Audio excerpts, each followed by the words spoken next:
UEFA Nations league 2024-25 মৌসুমের পর্দা উঠছে আগামীকাল। প্রথম দিনেই মাঠে নামছে আজারবাইজান ও সুইডেন।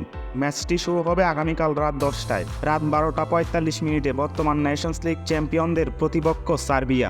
একই সময়ে খেলবে ডেনমার্ক, সুইজারল্যান্ড, ক্রোয়েশিয়া, পর্তুগাল এবং পোল্যান্ড, স্কটল্যান্ড। ইউরোপিয়ান ফুটবল নিয়ন্ত্রণ সংস্থা ইউরোপের দলগুলোর মধ্যে ফ্রেন্ডলি ম্যাচ খেলা বাতিল করে চালু করা হয় নেশনস লিগ। এই টুর্নামেন্টটি প্রথম শুরু হয়েছিল 2018 সালের সেপ্টেম্বরে। সেবার 4টি দল সেমিফাইনালের টিকিট পেয়েছিল। সেমিফাইনালে সুইজারল্যান্ডকে 3-1 গোলে হারিয়ে ফাইনালে আসে পর্তুগাল। অন্যদিকে ইংল্যান্ডকে সমান ব্যবধানে হারিয়ে ফাইনালে আসে নেদারল্যান্ড। ফাইনালে ডাচদের 1-0 গোলে হারিয়ে প্রথমবার নেশনস লিগ চ্যাম্পিয়ন হয়েছিল রোনালদোর পর্তুগাল। এছাড়াও গত বছরের জুনে ক্রোয়েশিয়াকে ট্রাইব্রেকারে 4-5 ব্যবধানে হারিয়ে প্রথমবার নেশনস লিগ চ্যাম্পিয়ন হয়েছিল বর্তমান ইউরো চ্যাম্পিয়নরা। জার্মানি, ফ্রান্স, ইংল্যান্ড, ইতালি, স্পেনের মতো দলগুলো নেশনস লিগকে সামনে রেখে প্রস্তুতি শুরু করেছে।